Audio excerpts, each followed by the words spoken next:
ইব্রাহিম আলাইহিস সালাতু ওয়াস সালামের সন্তান হয় না। সারা জানতে পারলেন উনি বন্ধা। সারা আলাইহিস সালাম ওনার খাদেমা হাজেরা আলাইহিস সালামের সাথে ইব্রাহিম আলাইহিস সালামের বিবাহ দিয়ে দিলেন। ৮৬ বছর বয়সে আল্লাহ তাআলা ইব্রাহিম আলাইহিস সালামকে একটা সন্তান দিলেন। সেই সন্তানের নাম হলো হযরত ইসমাঈল আলাইহিস সালাম। আল্লাহ তাআলার নির্দেশে ইব্রাহিম আলাইহিস সালাম হাজেরা আলাইহিস সালাম ও ইসমাঈল আলাইহিস সালামকে নিয়ে রওনা হলেন। গন্তব্যের শেষ কোথায় ইব্রাহিম আলাইহিস সালাম নিজেও জানেন না। হাজেরা আলাইহিস সালাম বারবার জিজ্ঞাসা করেন, কোথায় নিয়ে যাচ্ছেন আমাদের? উনি নিজেও তো জানেন না। পথ চলতে চলতে প্রায় ১৫০০ কিলোমিটারের কাছাকাছি হবে। বর্তমান যেখানে বাইতুল্লাহ, ওই জায়গায় ইব্রাহিম আলাইহিস সালাম পৌঁছাইলেন ওনাদের নিয়ে। আর আল্লাহ তাআলা জানিয়ে দিলেন, এটাই হলো আপনার গন্তব্য। ওই সময় বাইতুল্লাহর ওই জায়গাটা শুধু বালুর ডিবির মতো একটু উঁচু ছিল। নূহ আলাইহিস সালামের মহাপ্লাবনের পরে ওইটার আর সংস্কার করা হয় নাই। যখন ইব্রাহিম আলাইহিস সালাম কিছু খেজুর আর পানি দিয়ে উনি চলে আসবেন, হাজেরা আলাইহিস সালাম জিজ্ঞাসা করতেছে, এই নির্জন মরুভূমির মধ্যে আমাকে আর এই শিশু বাচ্চাকে রেখে যাচ্ছেন? এটা কি আপনার সিদ্ধান্ত না আল্লাহ তাআলার সিদ্ধান্ত? ইব্রাহিম আলাইহিস সালাম জবাব দিলেন, এটা আল্লাহ তাআলার সিদ্ধান্ত। হাজেরা আলাইহিস সালাম তখন বললেন, এটা যদি আল্লাহ তাআলারই সিদ্ধান্ত হয় তাহলে আল্লাহই আমার আর আমার এই সন্তানের জন্য যথেষ্ট। যেহেতু খাবার পানি কম শেষ হয়ে গেছে, মা যদি খানা না পায়, খাবার না খায়, বাচ্চাও দুধ পাবে না। ইসমাঈল আলাইহিস সালাতু ওয়াস সালাম দুধের কষ্টে কান্না করতেছেন। শিশু বাচ্চা দুধের যন্ত্রণায় কাঁদে। এই কষ্ট পুরুষকে ওয়াজ করে বোঝানো যাবে না। এই কষ্টটা একজন মা অনুধাবন করতে পারে। পানির সন্ধানে হাজেরা আলাইহিস সালাম সাফা মারওয়ায় ৭ বার দৌড় দিছেন। ইতিমধ্যে আল্লাহ সুবহানাহু ওয়া তাআলা জিবরাইল আলাইহিস সালামকে পাঠায়া দিলেন। শিশু ইসমাঈল আলাইহিস সালামের পায়ের আঘাতে জমজম কূপ সৃষ্টি হলো। উনি আয়েশা দেখেন আল্লাহ তাআলার কুদরতি কূপ, পানি উতলিয়ে পড়তেছে, চতুর্দিকে উনি ঘিরে দিলেন। ওই পথে বহুত বণিকেরা যাতায়াত করে, কিন্তু ওখানে তো পানির কোনো অস্তিত্ব নাই। একদল বণিক দেখতে পাইল আকাশের উপরে পাখি চক্কর খাচ্ছে, ঘুরতেছে, তার মানে নিচে পানি আছে। কয়েকজনকে পাঠালো, ওরা এসে বলল, হ্যাঁ এখানে পানির ব্যবস্থা আছে, একটা পানির ফোয়ারা আছে, কূপ আছে।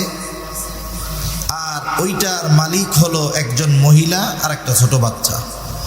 কালীন সময়ের নিয়ম ছিল, যেখানে বিশুদ্ধ সুপেয় পানির ব্যবস্থা হতো ওইখানেই মানুষ জনবসতি গড়ে তুলত। তারা ওইখানে জনবসতি গড়ে তুলল এই শর্তে যে এই কূপের কর্তৃত্ব, এই পানির কর্তৃত্ব হাজেরা আলাইহিস সালাম ও ইসমাঈল আলাইহিস সালাম ওনাদের তত্ত্বাবধানেই থাকবে। এরপরে তো লম্বা ইতিহাস। ইসমাঈল আলাইহিস সালাম ওইখানেই বিবাহ করলেন, ওখানেই ওনার বংশ বিস্তার হলো। ওনার পরে আর কোন নবী ওনার বংশে আসে নাই। একেবারে শেষ নবী মুহাম্মাদুর রাসূলুল্লাহ সাল্লাল্লাহু আলাইহি ওয়াসাল্লাম।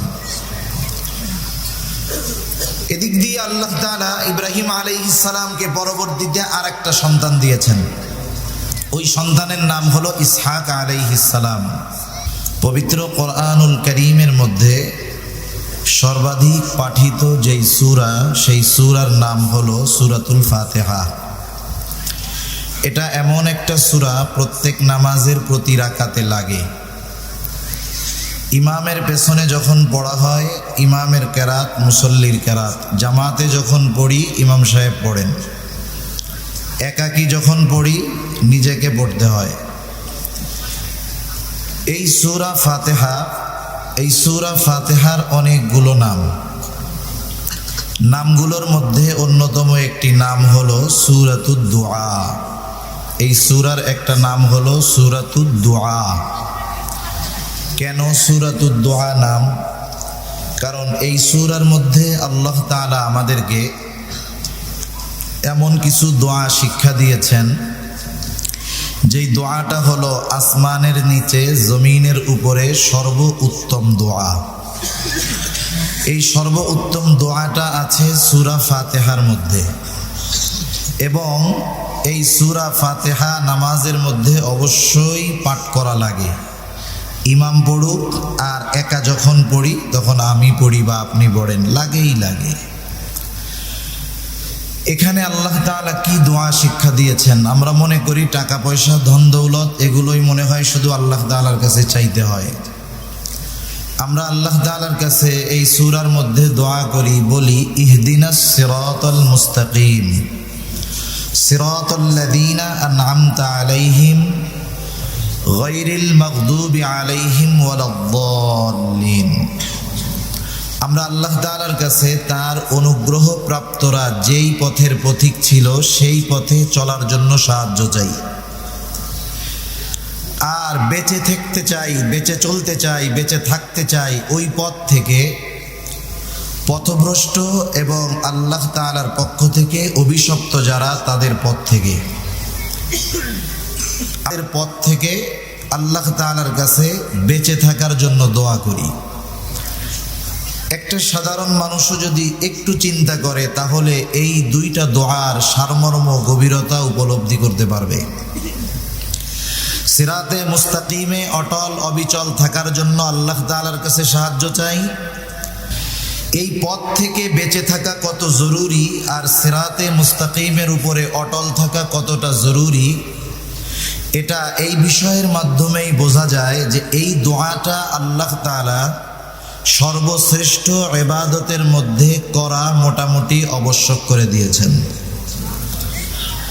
যাদের পথ থেকে আমরা বাঁচতে চাই আল্লাহ তাআলার কাছে, তাদের ব্যাপারেও স্বচ্ছ ধারণা আমাদের থাকার দরকার। যাই হোক, আমি ওইদিকে বেশি আলোচনায় যাব না। আমির সম্পর্কে কিছু আলোচনা আপনাদের খেদমতে করার ইচ্ছা পোষণ করেছি, যাতে করে তাদের ব্যাপারে কিছু ধারণা আমাদের হয়।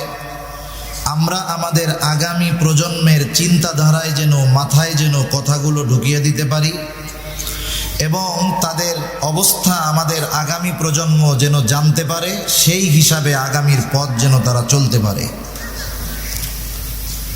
সম্মানিত উপস্থিতি, আমি যে আয়াতগুলো আপনাদের খেদমতে তিলাওয়াত করেছি, আয়াতগুলো বুঝতে হলে শুরুতে কয়েকটা কথা একটু খেয়াল দিয়ে শুনলে বাকি কথাগুলো আমাদের জন্য বোঝা সহজ হবে ইনশাআল্লাহ। মুসলিম মিল্লাতের পিতা হলেন ইব্রাহিম আলাইহিস সালাতু ওয়াস সালাম। লম্বা ইতিহাসের শুধু মূল কথাগুলো আমি আপনাদের খেদমতে বলবো। ইব্রাহিম আলাইহিস সালাতু ওয়াস সালামের স্ত্রী সারা দীর্ঘদিন আল্লাহ তাআলা ওনাকে সন্তান দেন না। ইব্রাহিম আলাইহিস সালাম সন্তানের জন্য দোয়া করতেছে, রব্বি হাবলি মিনাস সলিহিন, রব আপনি আমাকে একটা নেককার সন্তান দেন। মুফাসসিরিনে কেরাম বলেন, ইব্রাহিম আলাইহিস সালাতু ওয়াস সালাম আল্লাহ তাআলার কাছে ছেলে সন্তান চেয়েছেন। এর দ্বারা বোঝা যায় যে আল্লাহ তাআলার কাছে ছেলে চাওয়া এটা ইব্রাহিম আলাইহিস সালামের একটা আমল। তবে এই আমল আমরা করলাম, আল্লাহর কাছে চাইলাম ছেলে, আল্লাহ দিলেন মেয়ে, রাগ হওয়া যাবে?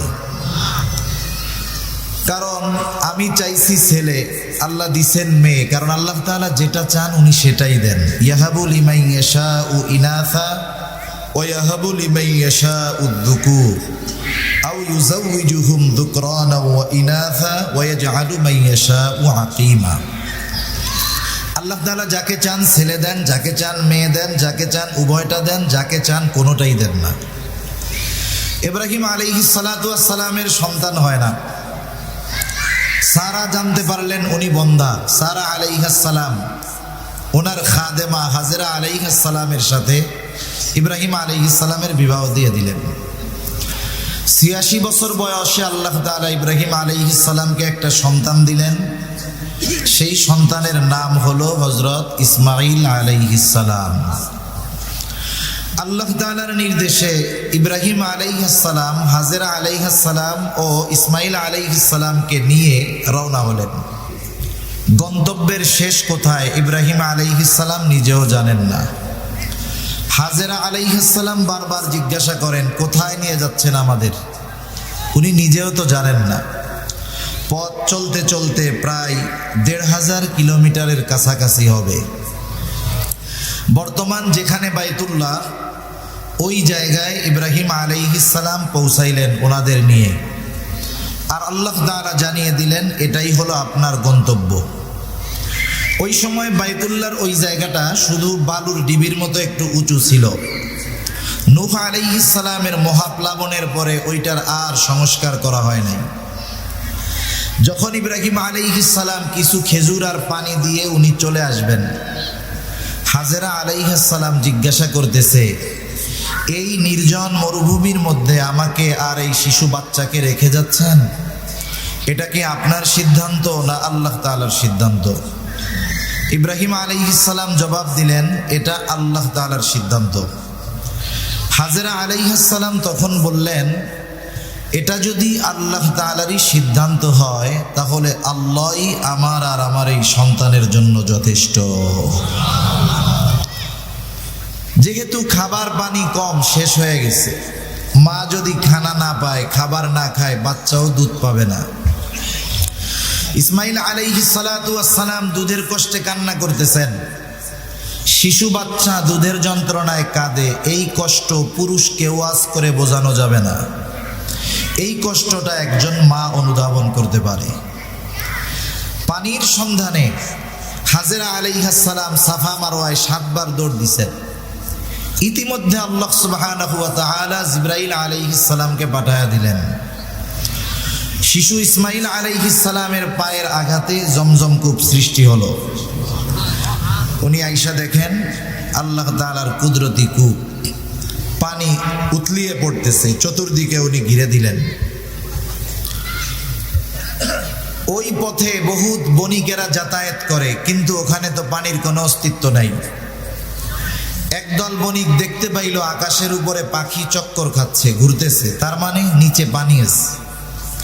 কয়েকজনকে পাঠালো, ওরা এসে বলল, হ্যাঁ এখানে পানির ব্যবস্থা আছে, একটা পানির ফোয়ারা আছে, কূপ আছে, আর ওইটার মালিক হলো একজন মহিলা আর একটা ছোট বাচ্চা। কালীন সময়ের নিয়ম ছিল, যেখানে বিশুদ্ধ সুপেয় পানির ব্যবস্থা হতো ওইখানেই মানুষ জনবসতি গড়ে তুলত। তারাও ওইখানে জনবসতি গড়ে তুলল এই শর্তে যে এই কূপের কর্তৃত্ব, এই পানির কর্তৃত্ব হাজেরা আলাইহিস সালাম ও ইসমাইল আলাইহিস সালাম ওনাদের তত্ত্বাবধানেই থাকবে। এরপরে তো লম্বা ইতিহাস। ইসমাইল আলাইহিস সালাম ওইখানেই বিবাহ করলেন, ওখানেই ওনার বংশ বিস্তার হলো। ওনার পরে আর কোন নবী ওনার বংশে আসে নাই, একেবারে শেষ নবী মুহাম্মাদুর রাসূলুল্লাহ সাল্লাল্লাহু আলাইহি ওয়াসাল্লাম। এদিক দিয়ে আল্লাহ তাআলা ইব্রাহিম আলাইহিস সালামকে পরবর্তীতে আরেকটা সন্তান দিয়েছেন। ওই সন্তানের নাম হলো ইসহাক আলাইহিস সালাম। ইসহাক আলাইহিস সালামের ছেলের নাম হলো ইয়াকুব আলাইহিস সালাম। ইয়াকুব আলাইহিস সালামের 12 সন্তান। 12 সন্তানের এক সন্তানের নাম হলো হযরত ইউসুফ আলাইহিস সালাম। ইয়াকুব আলাইহিস সালামের আরেক নাম ছিল ইসরাঈল। ইয়াকুব আলাইহিস সালামের 12 সন্তানের বড় সন্তান অথবা চতুর্থ সন্তান, তার নাম ছিল ইহুদা অথবা ইহুজা। ইউসুফ আলাইহিস সালামের ইতিহাস আপনাদের জানা আছে। এক সময় আল্লাহ তাআলা ওনাকে কুয়ার থেকে উদ্ধার করায়া জেলখানায় পাঠায়া এক সময় সুপ্রিম পাওয়ারের অধিকারী আল্লাহ তাআলা ইউসুফ আলাইহিস সালামকে বানায়া দিয়েছে। ওই সময়টাতে উনি পরিচালনার দায়িত্বে ছিলেন, যেই সময় আরবের আশেপাশে সব দেশে দুর্ভিক্ষ চলতেছে। ইউসুফ আলাইহিস সালাম জেলখানায় থাকতে ওই যে বাদশার স্বপ্নের ব্যাখ্যা দিয়েছিলেন, 7 বছর ফসল ভালো হবে, বাকি 7 বছর দুর্ভিক্ষ দেখা দিবে। এই ব্যাখ্যার উপরে আমল করে বাদশাহ যেই 7 বছর ফসল ভালো হয়েছে, যথেষ্ট পরিমাণ ফসল খাদ্যশস্য তিনি গুদামজাত করেছেন, যাতে দুর্ভিক্ষের সময় ওনাকে কষ্ট পড়তে না হয়। কিন্তু এত পরিমাণ শস্য উনি ভান্ডারে জমা করছেন যে মানুষের চাহিদা পূরণ করার পরেও আশেপাশের মানুষকে উনি খাদ্যশস্য দিতে পারতেন। ইউসুফ আলাইহিস সালামের হাতে এই জিম্মাদারি। ওই 10 ভাই আসছে ইউসুফ আলাইহিস সালামের কাছে, তখন তো চিনতে পারে নাই। সর্বশেষ সকলের মধ্যে পরিচয় হয়েছে। এখন ইয়াকুব আলাইহিস সালাম তার সন্তান সন্ততি সকলকে নিয়ে হিজরত করে চলে আসলেন। তাহলে মোটামুটি এতটুকু আমাদের মনে রাখলে হবে। এরপরে এরা এখানে আসছে, লম্বা সময় ভালো কাটছে এদের। একটা সময় এদের উপরে কিপ্তি বংশের প্রভাব বাড়ছে, ফেরাউন ক্ষমতায় বসছে। ফেরাউন একটা উপাধি, ফেরাউন একটা উপাধি। মিশরের শাসনকর্তা যেই হইতো তার উপাধি হইতো ফেরাউন, কিন্তু এই উপাধিতেই নাম হিসাবে প্রসিদ্ধি লাভ করছে। তা একটা সময় ফেরাউনের জুলুম অত্যাচারের মাত্রা খুব বাড়ছে। আল্লাহ তাআলা মূসা আলাইহিস সালামকে দুনিয়ায় পাঠাইলেন। যেই ফেরাউন শিশু বাচ্চাদের হত্যা করার অপচেষ্টা করেছে, হত্যাকাণ্ড চালিয়েছে, তার ঘরে মূসা আলাইহিস সালামকে বড় করেছেন। এক সময় আল্লাহ নবুয়াত দিয়েছেন, সাথে সাথে হারুন আলাইহিস সালাম সহ আল্লাহ তাআলা নির্দেশ দিয়েছেন তোমরা ফেরাউনকে দাওয়াত দাও। বলেন তো হেদায়েতের মালিক কে? আর একটু জোরে বলেন না কে? আল্লাহ। আল্লাহ তাআলা যাকে চান তাকেই হেদায়েত দেন। তবে হেদায়েত নসিব কার কপালে আছে, হেদায়েত কার নসিব হবে, এটা দৃশ্যমান কিছু বিষয় দেখে অনুধাবন করা যায়। যেমন একজন মানুষ পাপাচারে লিপ্ত আছে, আপনি তাকে কোরআন হাদিস দিয়ে বোঝালেন যে এই কাজটা খুব পাপ মন্দ। দেখা গেল আপনি তাকে বলার পরে সে কমপক্ষে অনুতপ্ত হলো, ওই গুনাহ ছেড়ে দেওয়ার জন্য মোটামুটি ইচ্ছা পোষণ করলো। আশা করা যায় এই লোকটার নসিবে হেদায়েত আছে। কিন্তু এর ব্যতিক্রম এক ধরনের লোক আছে, তারা যখন পাপাচারে লিপ্ত হবে, আপনি যখন কোরআন সুন্নাহ দিয়ে বোঝাবেন, সে আপনার কথায় নমনীয় হওয়া তো দূরের কথা, বরং অহংকার করে তার পাপের মাত্রা আরো বাড়ায় দেয়। এমন লোক তো সমাজে আলহামদুলিল্লাহ নাই। ফেরাউনের অবস্থা ছিল এই দ্বিতীয় শ্রেণীর লোকের মতো। মূসা আলাইহিস সালাম তাকে দাওয়াত দিচ্ছে যে রবের উপরে ঈমান আনো, ও উল্টা বলে আমি তো বড় রব। সর্বশেষ পরিস্থিতি আল্লাহ তাআলা মূসা আলাইহিস সালামকে বললেন, পয়গম্বর আপনি চলে যান। আল্লাহ তাআলা চাইলেন এই জালেমের হাত থেকে নিষ্কৃতি দিবেন, সাথে সাথে ওই যে তাদের হৃত্য আল্লাহ তাআলা বাইলদের হাতে তুলে দিবেন। মুফাসসিরিনে কেরাম লিখেন, ওই সময় গোটা দুনিয়ার মধ্যে উর্বর জমিন ছিল, জমিন সবচাইতে আধুনিক শহর ছিল শহর। আল্লাহ তাআলার নির্দেশে মূসা আলাইহিস সালামদেরকে নিয়ে রওনা হয়ে গেছেন। চলতে চলতে রাতের আধারে চলতে চলতে লোহিত সাগরের পাড়ে আসছেন। ইতিমধ্যে ফেরাউনের কাছে খবর চলে গেছে, ফেরাউন মূসা আলাইহিস সালাম কিন্তু তার উম্মতদের নিয়ে ছেড়ে চলে যায়, শত্রু হাতছাড়া হয়ে গেল। 6 লক্ষ সশস্ত্র সৈন্য নিয়ে ফেরাউন ধাওয়া শুরু করছে পিছনে। যখন রাতের আধার কেটে গেছে, দিনের আলো ফুটে উঠছে, মূসা আলাইহিস সালামের উম্মত দেখতেছে ওই যে পেছনে ফেরাউন তার বাহিনী নিয়ে আমাদের দিকে ধেয়ে আসতেছে। ফেরাউনও দেখতেছে যে ওই যে মূসা আলাইহিস সালাম তার উম্মতদেরকে নিয়ে সাগরের পাড়ে পার হওয়ার জন্য অপেক্ষমান। দুই দলের মনের অবস্থা কিন্তু দুই রকম। এক দল চিন্তা করে আজকে আর বাঁচার উপায় নাই, আর এক দল চিন্তা করে আজকে আর ছেড়ে দেওয়া হবে না, শেষ করে দেওয়া হবে। এমত অবস্থায় আল্লাহ সুবহানাহু ওয়া তাআলা ওই অবস্থার কথা কোরআনুল কারীমের মধ্যে বলেন। আল্লাহ তাআলা বলেন, ফালাম্মা তারাআল জামআনি ক্বালা আসহাবু মূসা ইন্না লামুদরাকুন। আল্লাহ রাব্বুল আলামিন বলেন, যখন এক দল অপর দলকে দেখতে পাইল, ক্বালা আসহাবু মূসা ইন্না লামুদরাকুন। মূসা আলাইহিস সালামের সাথীরা বলতেছে, মূসা আমরা ধরা পড়ে গিয়েছি। যদিও এখনো ধরা পড়ে নাই, তবে বাঁচারও তো কোনো উপায় নাই।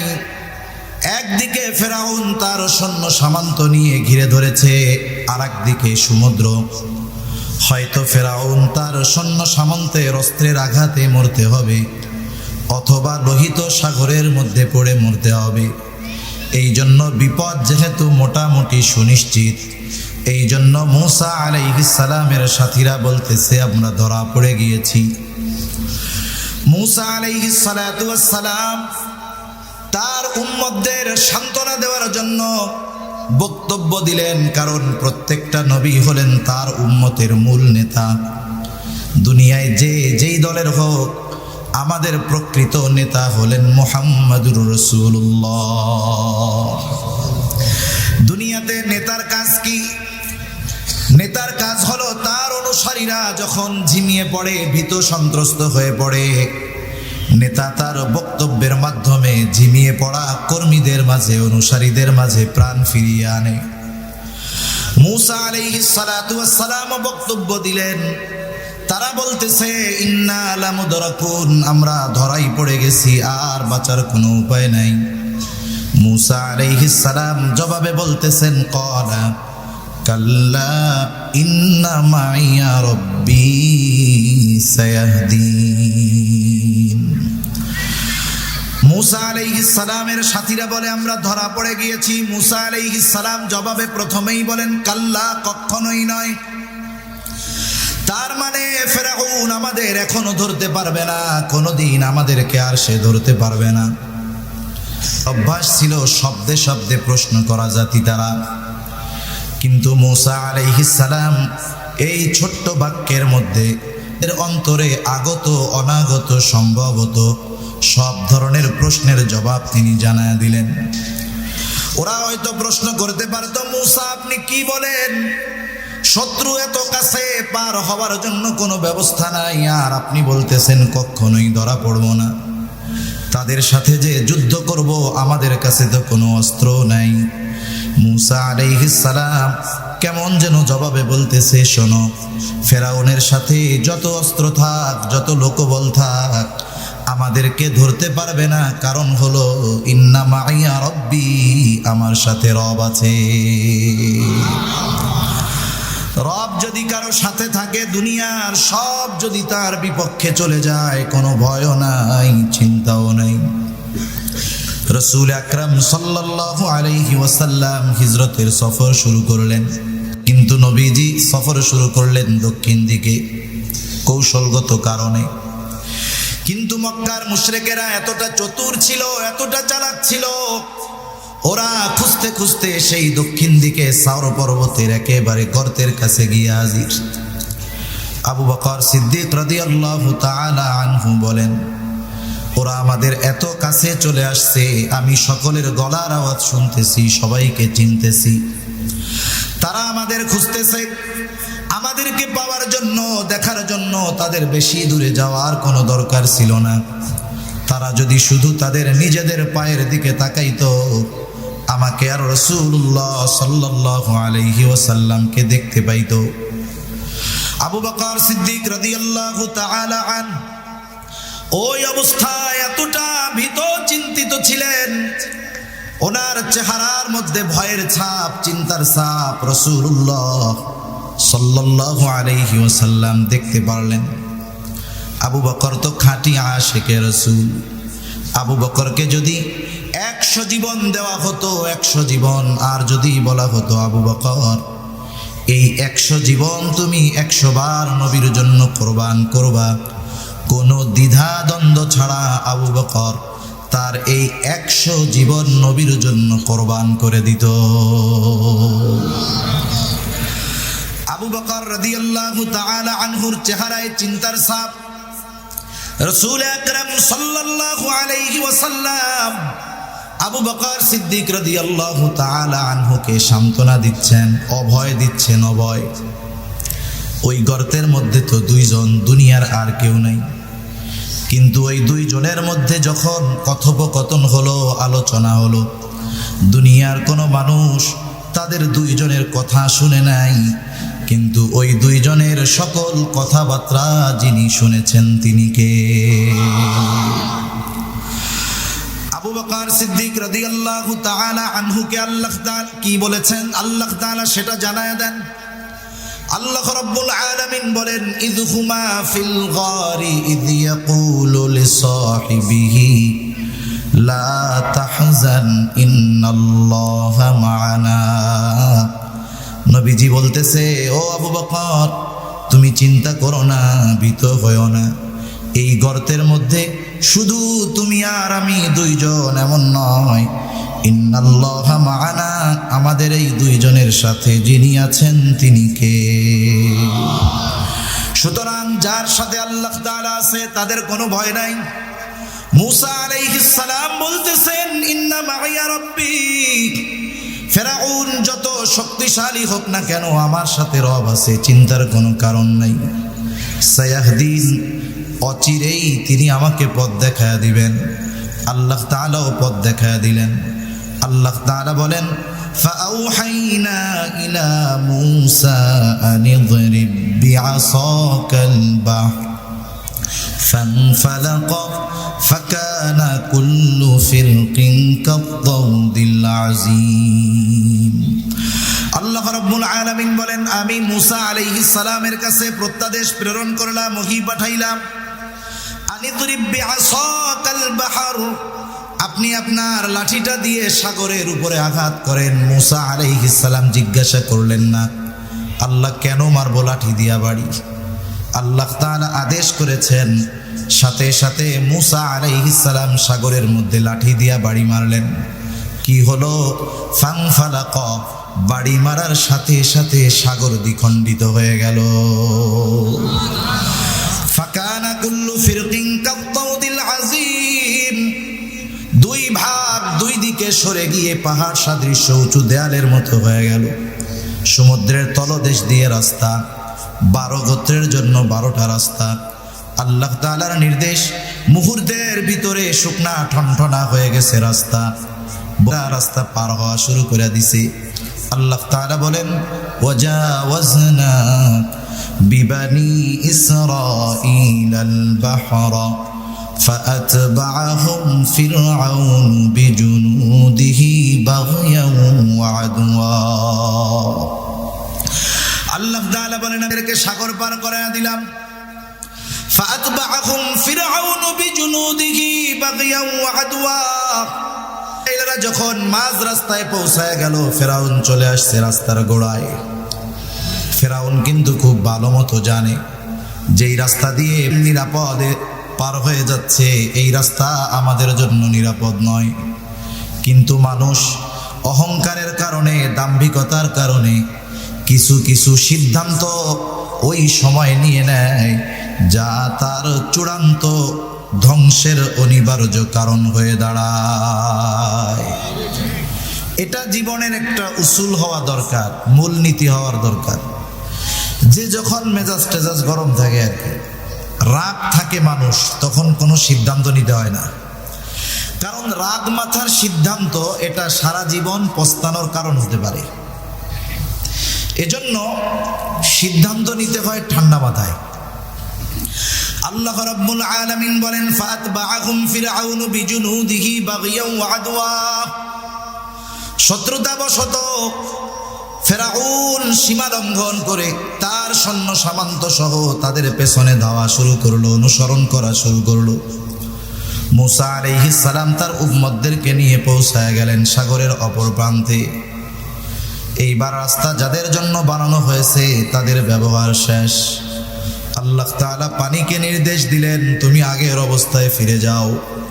কারণ আল্লাহ তাআলা হলেন এমন মহাপরাক্রমশালী এক সত্তা, তিনি যেটা চান, যেটা ইচ্ছা করেন, শুধু বলেন হও, তৎক্ষণাৎ সেটা হয়ে যায়। এইবার পানি দুই দিক দিয়ে ফেরাউন আর তার বাহিনীর উপরে একত্রে পড়ল। সমুদ্রের তলদেশ থেকে উপরে আসার কোনো সুযোগ নাই। সবগুলা পানিতে পড়ে পানিতে হাবুডুবু খেয়ে শেষ। ফেরাউনকে একটানে উপরে তুলে আনা হলো। ফেরাউন বুঝতে পেরেছে আজকে আর আমার রবগিরি চলবে না। এইবার সে ঈমান আনার ঘোষণা দিচ্ছে। আল্লাহ তাআলা বলেন, হাত্তা ইযা আদরাকাহুল গরাক ক্বালা আমানতু আন্নাহু লা ইলাহা ইল্লাল্লাযী আমানাত বিহি বানু ইসরাঈলা ওয়া আনা মিনাল মুসলিমিন। ফেরাউন ঘোষণা দিচ্ছে, আমি ঈমান আনলাম যে আল্লাহ ছাড়া ইলাহ নাই, যার উপরে ঈমান এনেছে আমিও তার উপরে ঈমান আনলাম। ফেরাউন ঈমান আনার ঘোষণা দিয়েছে, কিন্তু এরপরেও ফেরাউনের ঈমান আল্লাহ কবুল করেন নাই। কারণ কি? মুফাসসিরিনে কেরাম লিখেন, যখন কোন জাতির উপরে আল্লাহ তাআলার আযাব অথবা গজব চলে আসে, ওই গজব আসার পরে কেউ যদি ঈমান আনার ঘোষণা দেয়, ঈমান কবুল করা হয় না। হযরত ইউনূস আলাইহিস সালাতু ওয়াস সালামের সম্প্রদায় দীর্ঘদিন ব্যাপী ইউনূস আলাইহিস সালাম তাদেরকে দাওয়াত দেন, তাদের মধ্যে কোনো পরিবর্তন নাই। আল্লাহ তাআলা জানায় দিলেন, পয়গম্বর 3 দিন পরে এদের উপরে গজব আসবে।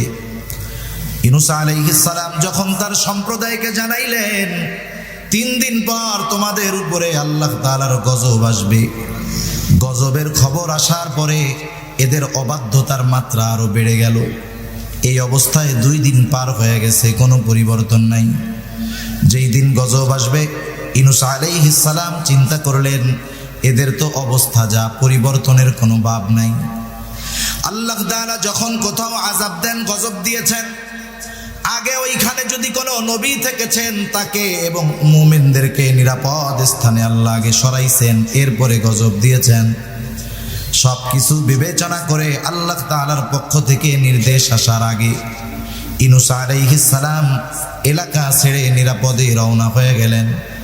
যেই দিন গজব আসবে ওই দিন সকালবেলা ইউনূস আলাইহিস সালামের সম্প্রদায় ইউনূস আলাইহিস সালামের বাড়িতে এসে দেখে ওনার বাড়িতে কেউ নাই। ওরা চিন্তা করে, আমরা এতটা কাল ইউনূস আলাইহিস সালামকে এত কষ্ট দিলাম, কখনোই তিনি আমাদের ছেড়ে যান নাই, তাহলে কোথায় গেল? কয়েকজনকে পাঠাইছে, যাও আশেপাশে একটু খুঁজে টুজে দেখে আসো।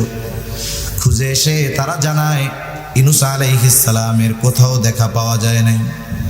ওরা মনে করছে হয়তো আল্লাহ তাআলার গজব সুনিশ্চিত আসবে, এই জন্য ইউনূস আলাইহিস সালাম চলে গেছে। তাদের মধ্যে ভীতি সঞ্চার হলো। এইবার তারা ভুল বুঝতে পারলো, তওবা করলো, ঈমান আনলো।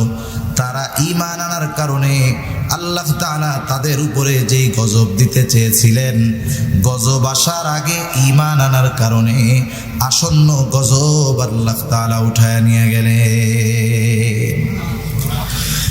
ফেরাউন ঈমান আনার ঘোষণা দিয়েছে গজব আসার আগে নাকি পরে? এই জন্য ফেরাউনের ঈমান আল্লাহ কবুল করেন নাই। আল্লাহ তাআলা জানায় দিলেন, তুমি তো মরবাই, তবে শুনে নাও তোমার পরিণতিটা কি হবে। আল্লাহ তাআলা বলেন, ফালইয়াউমা নুনাজ্জিকা বিবাদানিকা লিতাকুনা লিমান খালফাকা আয়া ওয়া ইন্না কাসীরাম মিনান নাসি আন আয়াতিনা লাগাফিলুন।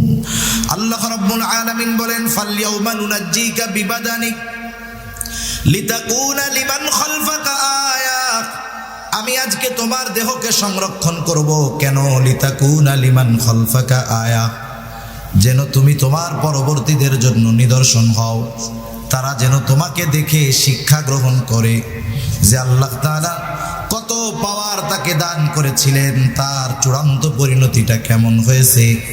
আফসোস, জাদুঘরে তার দেহ এখনো আছে।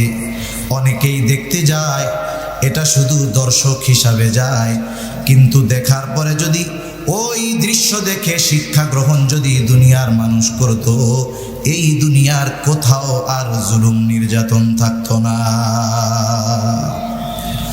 তা ফেরাউনের এই করুণ পরিণতি মূসা আলাইহিস সালাম এবং তার উম্মতেরা অপর পারে দাঁড়ায়া দেখছে।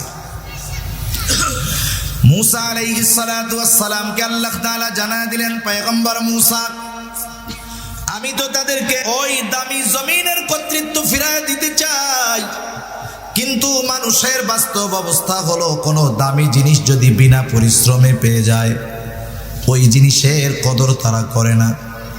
সুতরাং মুফাসসিরিনে কেরাম বলেন প্রতিদিন সকালবেলায় তারা সকলে দলবদ্ধভাবে দিকে হাঁটা শুরু করত। পথ চলতে চলতে চলতে সকাল থেকে সন্ধ্যা পর্যন্ত পথ চলার পর তারা সন্ধ্যা নামতো যখন, তখন খেয়াল করে দেখতো সকালে যেখান থেকে হাঁটা শুরু করেছে সারাদিন হেঁটে আবার সেই জায়গায় এসে উপস্থিত। এভাবে 1-2 দিন না, আল্লাহ তাআলা তাদেরকে 40 বছর সারাদিন হাঁটাইছে। কত বছর? 40 বছর তারা সারাদিন হাঁটছে। এর মধ্যে মুসা হারুন আলাইহিস সালাম দুনিয়া থেকে চলে গেছে। আল্লাহ তাআলা ইউশা ইবনে নুনকে নবুয়তি দিয়েছেন। তার নেতৃত্বে ইসরাঈলীদের পরবর্তী প্রজন্ম আমালিকা গোত্রের সাথে এবং আল্লাহ তাআলা তাদেরকে বিজয় দান করেছে। পুনরায় এদেরকে আল্লাহ তাআলা এর কর্তৃত্ব প্রদান করেছে। এবার বসতি স্থাপন করেছে। আবার দীর্ঘকাল উত্থান পতন, লম্বা ইতিহাস, উত্থান পতন, একবার বাহির হইছে আবার ঢুকছে। এইভাবে চলতে চলতে সর্বশেষ খ্রিস্টীয় প্রথম শতাব্দীতে চূড়ান্তভাবে তাদেরকে ওখান থেকে বের করে দেওয়া হয়েছে। 2000 বছর তারা কাছে ভিড়তে পারে নাই। 2000 বছর তারা গোটা দুনিয়ায় উদ্বাস্তুর মতো ঘুরে ঘুরে বেরিয়েছে। যেখানেই গিয়েছে কোন জায়গায় গিয়ে তারা দীর্ঘকাল একসাথে অবস্থান করতে পারে নাই, কারণ এদের স্বভাব বড় খারাপ ছিল। কোন জায়গায় যাইতো, যেই এলাকায় শান্তি থাকতো ওই এলাকায় গিয়ে অশান্তি ছড়ায়া দিত। 2000 বছর তারা বিভিন্ন জায়গায় উদ্বাস্তুর মতো ঘুরছে।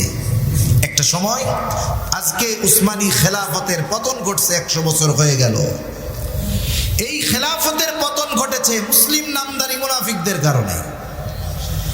এইখানে বসতি স্থাপন করতে পেরেছে মুসলিম নামধারী মুনাফিকদের কারণে। একটা সময় যাদের জমি তাদেরকেই বন্টনের ক্ষেত্রে ঠকায় দেওয়া হয়েছে। সম্মানিত সুধী, আমরা মুসলিম, গোটা বিশ্বের মুসলিম উম্মার জন্য দোয়া করব যেন আল্লাহ তাআলা মুসলিম উম্মাকে এই জালেমের জুলুম থেকে হেফাজত করে। দোয়া করা যাবে না ইনশাআল্লাহ? মনে রাখবেন, মুসলমান একটা দেহের ন্যায়। যদি তার পা আক্রান্ত হয় গোটা দেহ কষ্ট অনুভব করে, হাত আক্রান্ত হলে গোটা দেহ কষ্ট অনুভব করে। আমার মুসলমান ভাই দুনিয়ার যেই প্রান্তে আক্রান্ত হোক, ওই মুসলমান ভাইয়ের কষ্টটা আমাকেও অনুভব করতে হবে, ঠিক কিনা বলেন? এজন্য আমরা এদের ষড়যন্ত্র আমাদের আগামী প্রজন্মকে জানাবো, যাতে করে তারা তাদেরকে ঈমান হেফাজতের জন্য প্রস্তুত করে তুলতে পারে। সাথে সাথে দিন শিক্ষার দিকে আমরা আগ্রহী হব। দুনিয়াবি জাগতিক শিক্ষার দরকার আছে, কিন্তু দিন শিক্ষার বিকল্প কোনো কিছু নাই। আমাদের সন্তানদেরকে প্রাথমিক শিক্ষাটা যতটুকু শিক্ষা করা ফরজ, এতটুকু শিক্ষা আমরা আমাদের সন্তানদেরকে দিব। শত্রু মিত্র যেন চিনতে পারে, এ যোগ্যতা তাদেরকে দিয়ে অর্জন করাবো ইনশাআল্লাহ। যদি আপনি আপনার অধীনস্থ সন্তানদেরকে এই শিক্ষা না দেন, হক বুঝার, বাতিল বুঝার শিক্ষা যদি না দেন, তাহলে কিয়ামতের দিন এরা হয়তো আমার আপনার বিরুদ্ধে আল্লাহর আদালতে অভিযোগ দায়ের করে বসবে। সেজন্য আল্লাহ সুবহানাহু ওয়া তাআলা আমাদের সবাইকে কথাগুলো বুঝবার এবং হৃদয় দিয়ে অনুধাবন করার তৌফিক আল্লাহ দান করুন। সকলে বলি আমিন। ওয়া আখিরু দাওয়ানা আনিল হামদুলিল্লাহি রাব্বিল আলামিন। আসসালামু আলাইকুম ওয়া রাহমাতুল্লাহি ওয়া বারাকাতুহু।